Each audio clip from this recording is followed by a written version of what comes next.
For oral answer, I call on Government Order of the Day number 1. Debate on the performance and current operations of Crown entities, public organisations and state enterprises, consideration in committee. I declare the House in committee for debate on the performance in 2008-09 and current operations of the Crown entities, public organisations and state enterprises.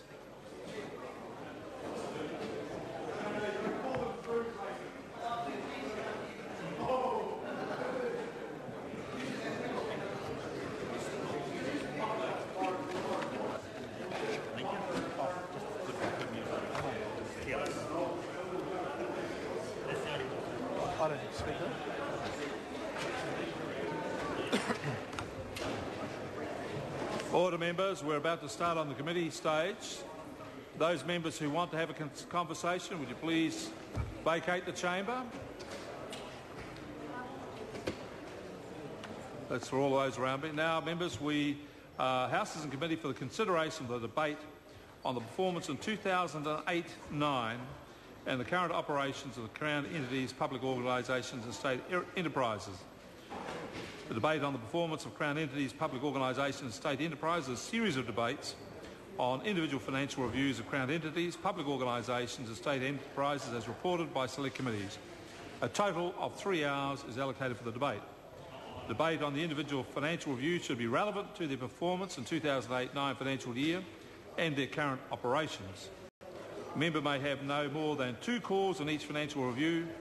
I understand that members have indicated the Crown entities, public organisations and state enterprises they wish to debate. The first entity I understand members wish to debate is the Energy Efficiency and Conservation Authority. The question is that the report of the Local Government and Environment Committee on the 2008-09 financial review of Energy Efficiency and Conservation Authority be noted. No. I call Jackie Deans. Yeah, thank you, Mr. Chairman, and I'm very pleased to be standing up as the first speaker in this debate to be addressing the Energy Efficiency and Conservation Authority, because this is a good news story, Mr. Chairman. In fact, this is such a good news story that doing research for this particular Crown entity was nothing short of a pleasure, and so I'm going to run through some of the achievements of the EECA over the past period under review. So first of all, I think we'll start with the really good news, because we might as well, and that is the home insulation scheme, which has not only been a success, not only has been a great success, but actually has been a resounding success, Mr. Chairman, with a number of New Zealand homes, and I don't know the figure, and perhaps the Minister will help me on it, but there has just been a milestone of a number of New Zealand homeowners who have had up to $1,800 to assist them to provide cost of insulating their home. That is indeed good news for those homeowners. That is hugely good news for all of us in New Zealand.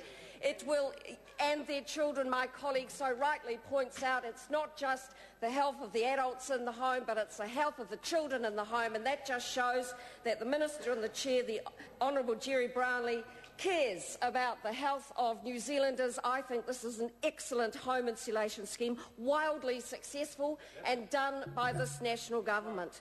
Mr. Speaker, this home insulation scheme, Warm Up New Zealand Heat Smart program, funds up to 33% of the cost of heating. Now that is significant for people and has been warmly welcomed. It will apply to ceiling and underfloor insulation and makes such a difference to the lives of those people who have been fortunate to come under the scheme, which actually is many, many thousands upon thousands. Another piece of good news for EECA is the Energy Spot TV ads.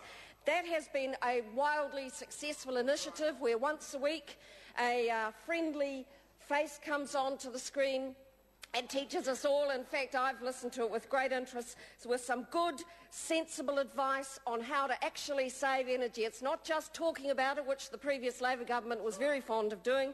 It's actually getting out there, providing some good, sensible advice about how to save energy in your home. It's about lagging your hot water cylinder. It's about insulating pipes. It's about stopping drafts.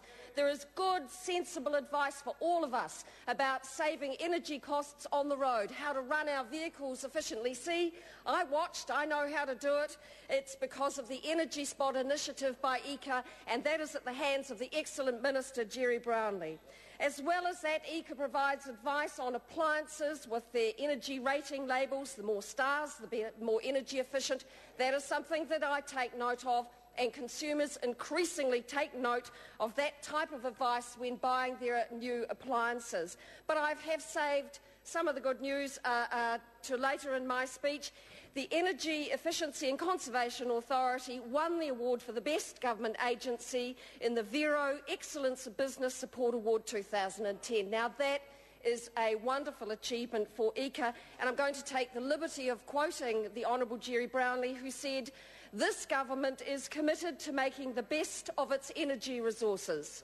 Helping New Zealand businesses use less energy and increase their use of renewable energy helps to strengthen our economy."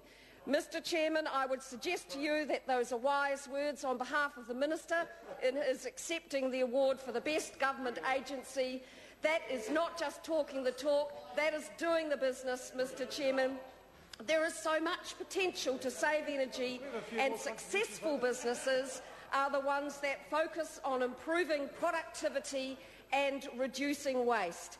Mr Chairman, efficient use of energy is a key part of that process. It is a key and critical part of this government's ECA policy.